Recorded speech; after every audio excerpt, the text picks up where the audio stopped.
Friend, আপোনালোকে চাইছে less টিলাণ্ড পুনৰ অসমত টেট অনুষ্ঠিত হ'ব। এনেধৰণৰ ইনফৰমেশ্যন আগলৈ পাবলৈ চেনেলটো ছাবস্ক্ৰাইব কৰক, লাইক কৰক, শ্বেয়াৰ কৰক। অসমত পুনৰ টেট অনুষ্ঠিত হ'ব। LP, UP আৰু হাইস্কুল লগতে হায়াৰ ছেকেণ্ডেৰীৰ টেট অনুষ্ঠিত হ'ব, কাৰণ হায়াৰ ছেকেণ্ডেৰীৰ বহুতো পোষ্ট খালী হৈ আছে। BTEDৰ অলৰেডি টেট অনুষ্ঠিত হ'ব বুলি ঘোষণা কৰি দিলে। আমাৰ অসমতো টেট অনুষ্ঠিত হ'ব।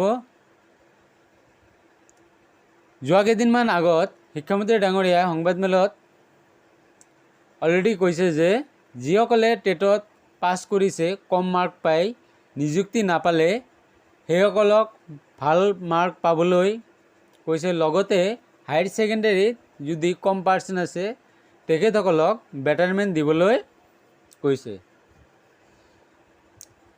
লগতে আমি গোপন সূত্ৰ জনামতে টেট অনুষ্ঠিত হ'ব।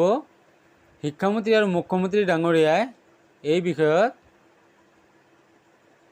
অলৰেডি মিটিং কৰিছে।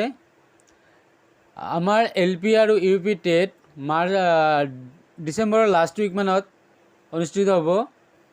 লাষ্ট উইকমানত যদিও নহয়, 2023 ফেব্ৰুৱাৰী মাৰ্চৰ ভিতৰত হৈ যাব। তাৰপিছত হাইস্কুল আৰু হায়াৰ ছেকেণ্ডেৰী টেট অনুষ্ঠিত হ'ব।